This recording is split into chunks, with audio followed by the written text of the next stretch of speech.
कुछ हुआ है ना कोई आशिक से काम होगा, खुदा भी होगा उधर ही है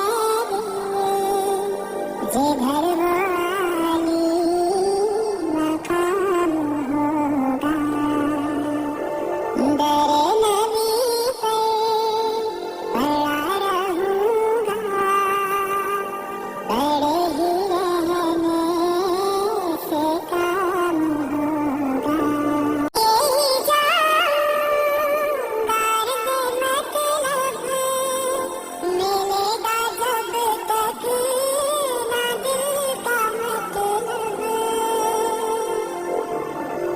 यही जाऊंगा अर्ज़ मतलब मिलेगा जब तक ना दिल का मतलब।